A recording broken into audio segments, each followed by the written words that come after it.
How dull it is to pause, to make an end, to rust unburnished, not to shine in use, as though to breathe were life.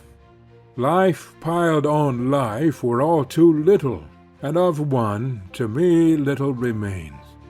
But every hour is saved from that eternal silence, something more, a bringer of new things, and vile it were for some 3 suns to store and hoard myself. And this grey spirit yearning in desire to follow knowledge like a sinking star, beyond the utmost bound of human thought. My mariners, souls that have toiled and wrought and thought with me, that ever with a frolic welcome took the thunder and the sunshine, and opposed free hearts, free foreheads, you and I are old. Old age hath yet his honor and his toil. Death closes all, but something ere the end, some work of noble note may yet be done. Push off, and sitting well in order, smite the sounding furrows. For my purpose holds, to sail beyond the sunsets and the baths of all the western stars until I die. From Ulysses, by Alfred Lord Tennyson. Chapter 1. The Strenuous Life. Speech before the Hamilton Club, Chicago, April 10th, 1899. In speaking to you, men of the greatest city of the West, men of the state which gave to the country Lincoln and Grant, men who preeminently and distinctly embody all that is most American in the American character, I wish to preach not the doctrine of ignoble ease, but the doctrine of the strenuous life, the life of toil and effort, of labor and strife, to preach that highest form of success which comes not to the man who desires more easy peace, but to the man who does not shrink from danger, from hardship, or from bitter toil, and who out of these wins the splendid ultimate triumph. A life of slothful ease, a life of that peace which springs merely from lack either of desire or of power to strive after great things, is as little worthy of a nation as of an individual. I ask only that what every self-respecting American demands from himself and from his sons shall be demanded of the American nation as a whole. Who among you would teach your boys that ease, that peace, is to be the first consideration in their eyes, to be the ultimate goal after which they strive? You men of Chicago have made this city great. You men of Illinois have done your share, and more than your share, in making America great, because you neither preach nor practice such a doctrine. You work yourselves, and you bring up your sons to work. If you are rich and are worth your salt, you will teach your sons that though they may have leisure, it is not to be spent in idleness. For wisely used leisure merely means that those who possess it, being free from the necessity of working for their livelihood, are all the more bound to carry on some kind of non-remunerative work in science, in letters, in art, in exploration, in historical research, work of the type we most need in this country, the successful carrying out of which reflects most honor upon the nation. We do not admire the man of timid peace.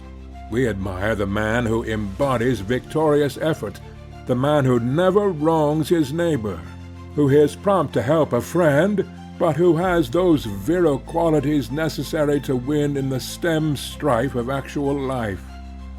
It is hard to fail, but it is worse never to have tried to succeed.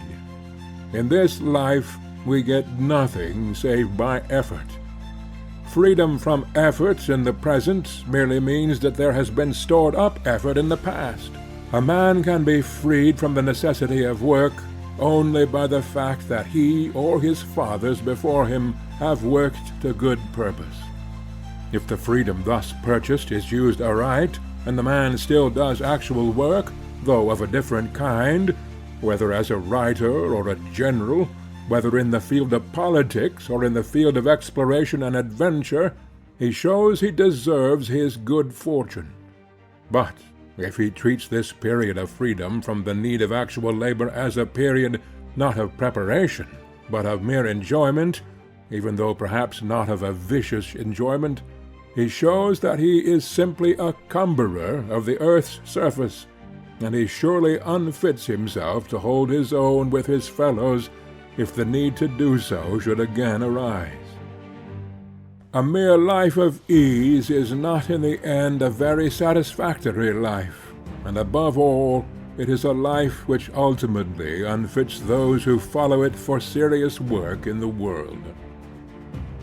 In the last analysis, a healthy state can exist only when the men and women who make it up lead clean, vigorous, healthy lives, when the children are so trained that they shall endeavor not to shirk difficulties, but to overcome them, not to seek ease, but to know how to wrest triumph from toil and risk.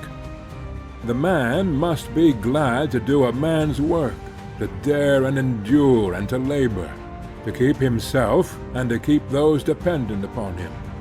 The woman must be the housewife, the helpmeet of the homemaker, the wise and fearless mother of many healthy children. In one of Daudet's powerful and melancholy books, he speaks of the fear of maternity, the halting terror of the young wife of the present day. When such words can be truthfully written of a nation, that nation is rotten to the heart's core. When men fear work or fear righteous war, when women fear motherhood, they tremble on the brink of doom. And well it is that they should vanish from the earth, where they are fit subjects for the scorn of all men and women who are themselves strong and brave and high-minded. As it is with the individual, so it is with the nation. It is a base untruth to say that happy is the nation that has no history. Thrice happy is the nation that has a glorious history. Far better it is to dare mighty things, to win glorious triumphs, even though checkered by failure, than to take rank with those poor spirits who neither enjoy much nor suffer much, because they live in a gray twilight that knows not victory nor defeat. If in 1861 the men who loved the Union had believed that peace was the end of all things, and war and strife the worst of all things, and had acted up to their belief, we would have saved hundreds of thousands of lives. We would have saved hundreds of millions of dollars. Moreover, besides saving all the blood and treasure we then lavished, we would have prevented the heartbreak of many women, the disillusion of many homes, and we would have spared the country those months of gloom and shame when it seemed as if our armies marched only to defeat. We could have avoided all this suffering simply by shrinking from strife. And if we had thus avoided it, we would have shown that we were weaklings, that we were unfit to stand among the great nations of the earth. Thank God for the iron in the blood of our fathers, the men who upheld the wisdom of Lincoln and bore sword or rifle in the armies of Grant. Let us, the children of the men who proved themselves equal to the mighty days, let us, the children of the men who carried the great Civil War to a triumphant conclusion, praise the God of our fathers that the ignoble counsels of peace were rejected, that the suffering and loss, the blackness of sorrow and despair were unflinchingly faced, and the years of strife endured. For in the end the slave was freed, the Union restored, and the mighty American Republic placed once more as a helmeted queen among nations. We of this generation do not have to face a task such as that our fathers faced, but we have our tasks, and woe to us if we fail to perform them. We cannot, if we would, play the part of China, and be content to rot by inches in ignoble ease within our borders, taking no interest in what goes on beyond them, sunk in a scrambling commercialism, heedless of the higher life, the life of aspiration, of toil and risk, busying ourselves only with the wants of our bodies for the day, until suddenly we should find, beyond a shadow of question, what China has already found, that in this world the nation that has trained itself to a career of unwarlike and isolated ease is bound, in the end, to go down before other nations that have not lost the manly and adventurous qualities. If we are to be a really great people, we must strive in good faith to play a great part in the world. We cannot avoid meeting great issues. All that we can determine for ourselves is whether we shall meet them well or ill. In 1898 we could not help being brought face to face with the problem of war with Spain. All we could decide was whether we would shrink like cowards from the contest, or enter into it as beseemed a brave and high-spirited people, and once in, whether failure or success should crown our banners. So it is now. We cannot avoid the responsibilities that confront us in Hawaii, Cuba, Puerto Rico, and the Philippines.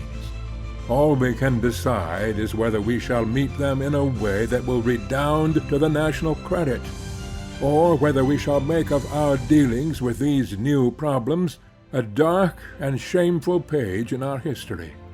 To refuse to deal with them at all merely amounts to dealing with them badly.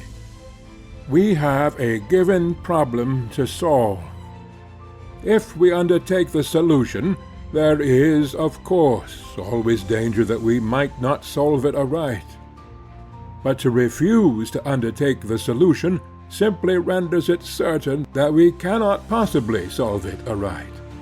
The timid man, the lazy man, the man who distrusts his country, the over-civilized man who has lost the great fighting masterful virtues, the ignorant man, and the man of dull mind, whose soul is incapable of feeling the mighty lift that thrills stern men with empires in their brains, all these, of course, shrink from seeing the nation undertake its new duties, shrink from seeing us build a navy and an army adequate to our needs, shrink from seeing us do our share of the world's work by bringing order out of chaos in the great fair tropic islands from which the valor of our soldiers and sailors has driven the Spanish flag. These are the men who fear the strenuous life, who fear the only national life which is really worth leading. They believe in that cloistered life which saps the hardy virtues in a nation as it saps them in the individual, or else they are wedded to that base spirit of gain and greed which recognizes in commercialism the be-all and end-all of national life, instead of realizing that, though an indispensable element, it is, after all, but one of the many elements that go to make up true national greatness. No country can long endure if its foundations are not laid deep in the material prosperity which comes from thrift, from business energy and enterprise, from hard, unsparing effort in the fields of industrial activity. But neither was any nation ever yet truly great if it relied upon material prosperity alone. All honor must be paid to the architects of our material prosperity, to the great captains of industry who have built our factories and our railroads, to the strong men who toil for wealth with brain or hand, for great is the debt of the nation to these and their kind. But our debt is yet greater to the men whose highest type is to be found in a statesman like Lincoln, a soldier like Grant. They showed by their lives that they recognized the law of work, the law of strife, They toiled to win a competence for themselves and those dependent upon them. But they recognized that there were yet other and even loftier duties, duties to the nation and duties to the race. We cannot sit huddled within our borders and avow ourselves merely an assemblage of well-to-do hucksters who care nothing for what happens beyond. Such a policy would defeat even its own end, for as the nations grow to have ever wider and wider interests, and are brought into closer and closer contact, if we are to hold our own in the struggle for naval and commercial supremacy, we must build up our power without our own borders. We must build the Isthmian Canal, and we must grasp the points of vantage which will enable us to have our say in deciding the destiny of the oceans of the East and the West. So much for the commercial side. From the standpoint of international honor, the argument is even stronger. The guns that thundered off Manila and Santiago left us echoes of glory, but they also left us a legacy of duty. If we drove out of medieval tyranny only to make room for savage anarchy, we had better not have begun the task at all. It is worse than idle to say that we have no duty to perform, and could leave to their fates the islands we have conquered. Such a course would be the course of infamy. It would be followed at once by utter chaos in the wretched islands themselves. Some stronger, manlier power would have to step in and do the work, and we would have shown ourselves weaklings, unable to carry to successful completion the labors that great and high-spirited nations are eager to undertake. The work must be done. We cannot escape our responsibility, and if we are worth our salt, we shall be glad of the chance to do the work, glad of the chance to show ourselves equal to one of the great tasks set modern civilization. But let us not deceive ourselves as to the importance of the task. Let us not be misled by vainglory into underestimating the strain it will put on our powers. Above all, let us, as we value our own self-respect, face the responsibilities with proper seriousness, courage, and high resolve. We must demand the highest order of integrity and ability in our public men who are to grapple with these new problems. We must hold to a rigid accountability those public servants who show unfaithfulness to the interests of the nation, or inability to rise to the high level of the new demands upon our strength and our resources. Of course, we must remember not to judge any public servant by any one act, and especially should we beware of attacking the men who are merely the occasions and not the causes of disaster. Let me illustrate what I mean by the Army and the Navy. If 20 years ago we had gone to war, we should have found the Navy as absolutely unprepared as the Army. At that time, our ships could not have encountered with success the fleets of Spain any more than nowadays we can put untrained soldiers, no matter how brave, who are armed with archaic black powder weapons, against well-drilled regulars armed with the highest type of modern repeating rifle. But in the early '80s, the attention of the nation became directed to our naval needs.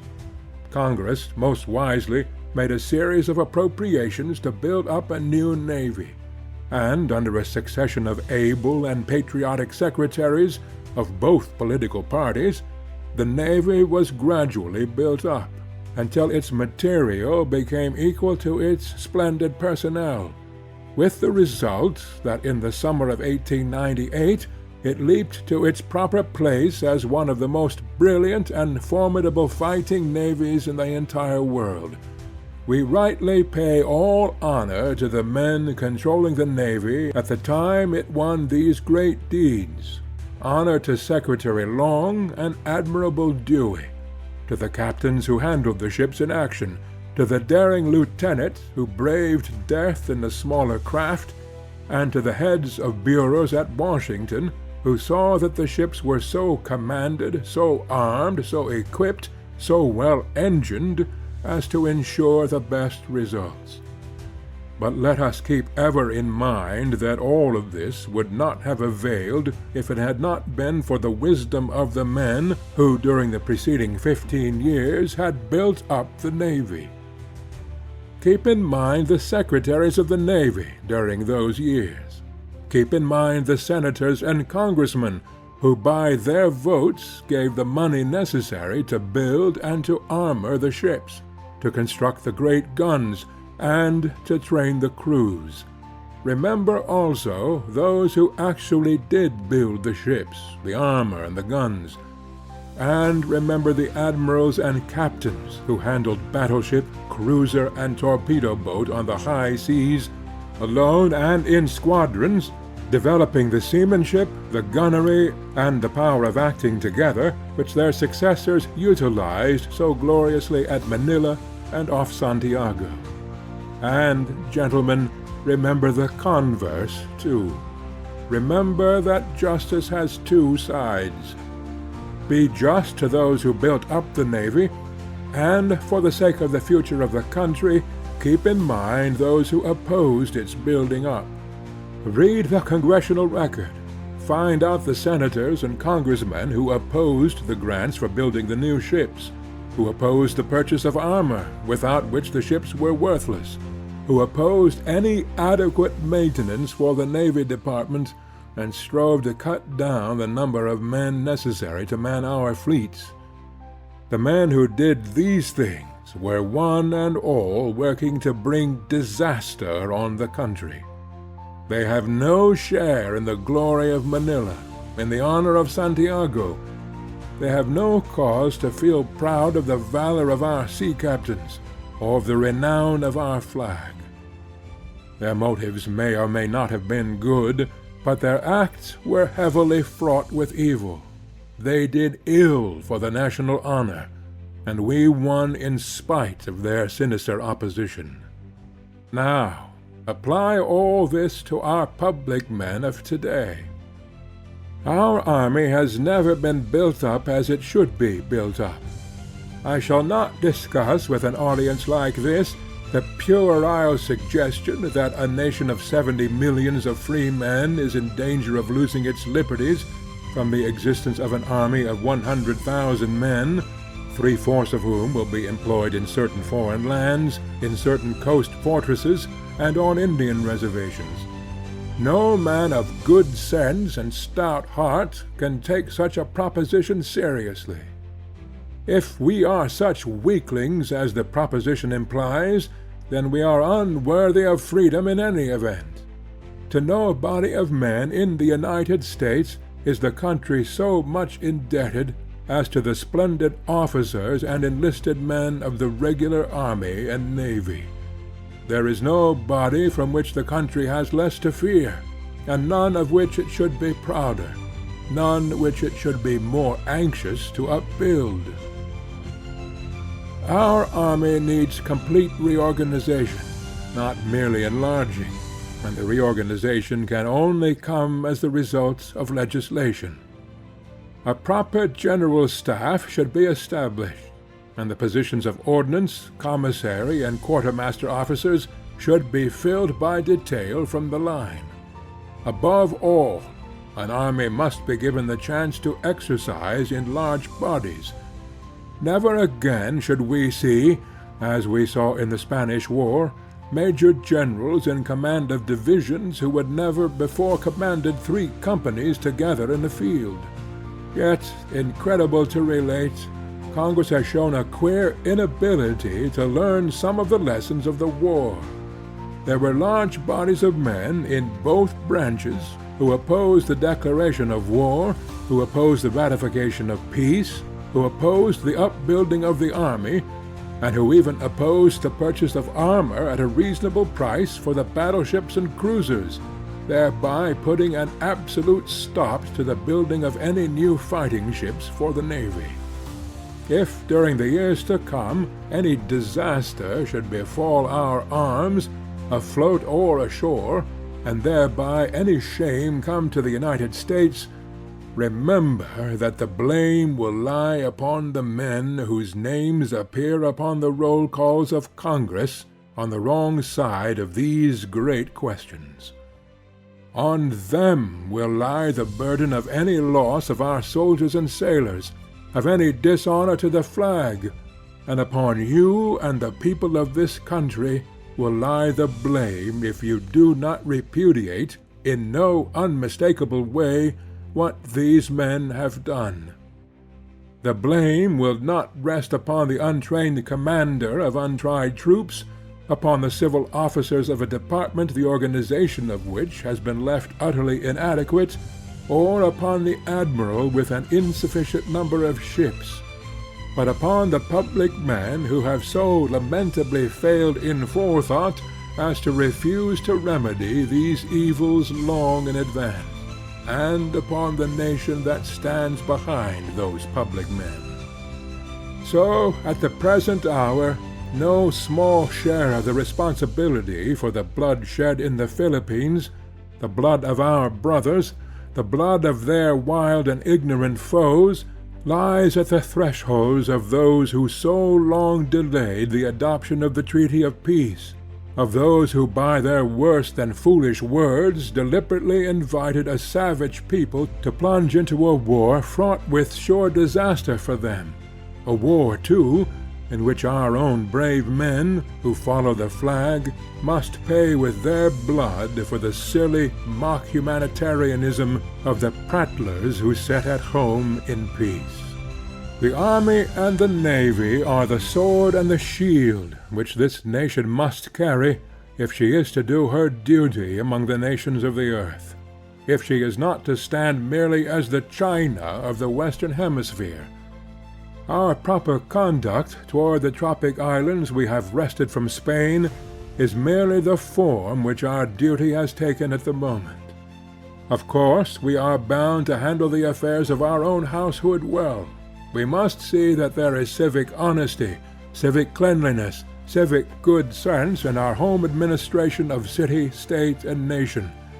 We must strive for honesty in office, for honesty toward the creditors of the nation and of the individual, for the widest freedom of individual initiative where possible, and for the widest control of individual initiative where it is hostile to the welfare of the many.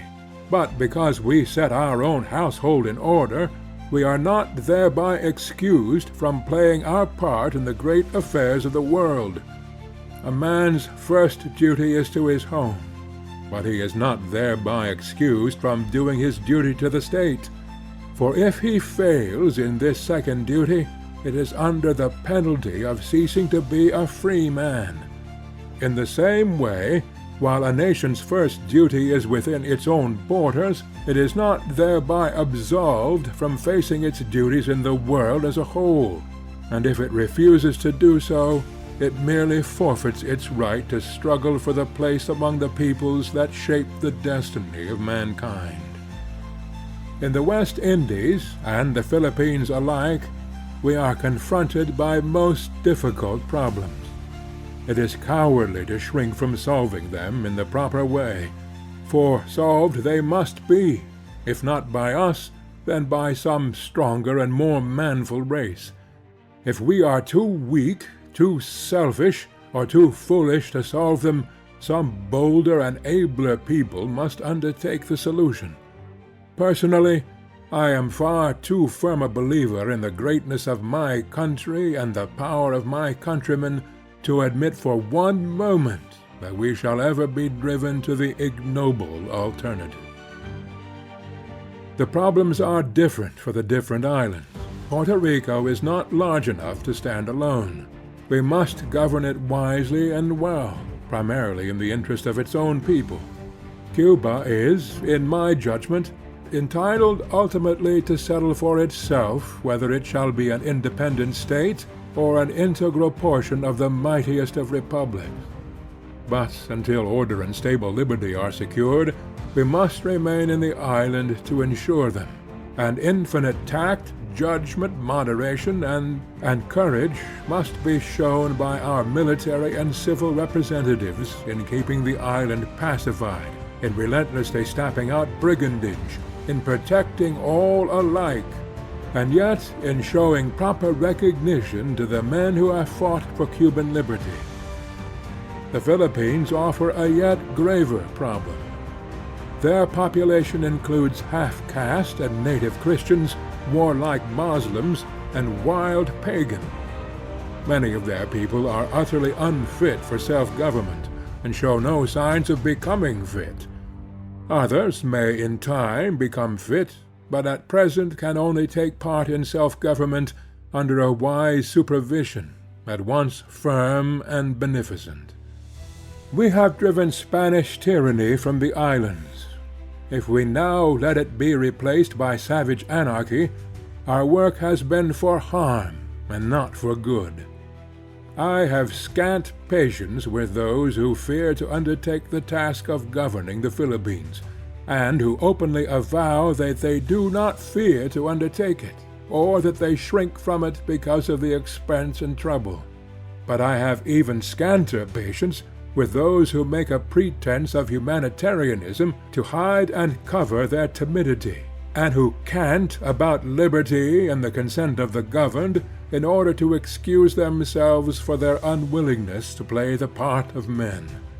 Their doctrines, if carried out, would make it incumbent upon us to leave the Apaches of Arizona to work out their own salvation, and to decline to interfere in a single Indian reservation.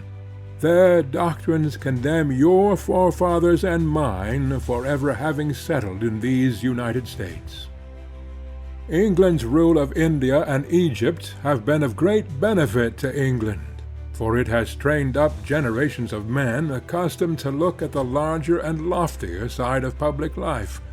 It has been of even greater benefit to India and Egypt, and finally, and most of all, it has advanced the cause of civilization. So, if we do our duty aright in the Philippines, we will add to that nation renown which is the highest and finest part of national life, will greatly benefit the people of the Philippine Islands, and above all, we will play our part well in the great work of uplifting mankind. But to do this work, keep ever in mind that we must show in a very high degree the qualities of courage, of honesty, and of good judgment. Resistance must be stamped out. The first and all-important work to be done is to establish the supremacy of our flag. We must put down armed resistance before we can accomplish anything else, and there should be no parleying, no faltering in dealing with our foe. As for those in our country who encourage the foe, we can afford contemptuously to disregard them. But it must be remembered that their utterances are not saved from being treasonable merely by the fact that they are despicable. When once we have put down armed resistance, when once our rule is acknowledged, then an even more difficult task will begin, for then we must see to it that the islands are administered with absolute honesty and with good judgment. If we let the public service of the islands be turned into the prey of the spoils politician, we shall have begun to tread the path which Spain trod to her own destruction. We must send out their only good and able men, chosen for their fitness, and not because of their partisan service.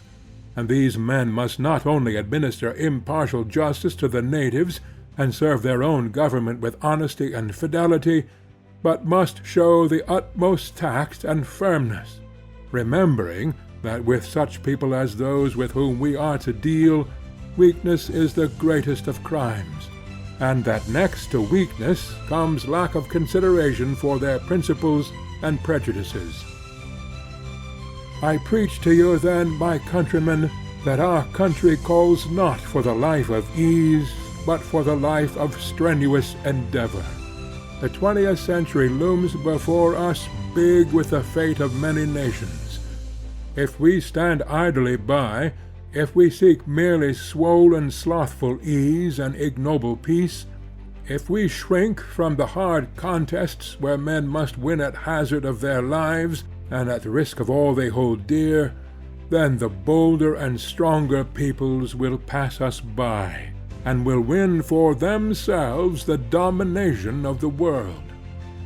Let us therefore boldly face the life of strife, resolute to do our duty well and manfully, resolute to uphold righteousness by deed and by word, resolute to be both honest and brave, to serve high ideals, yet to use practical methods.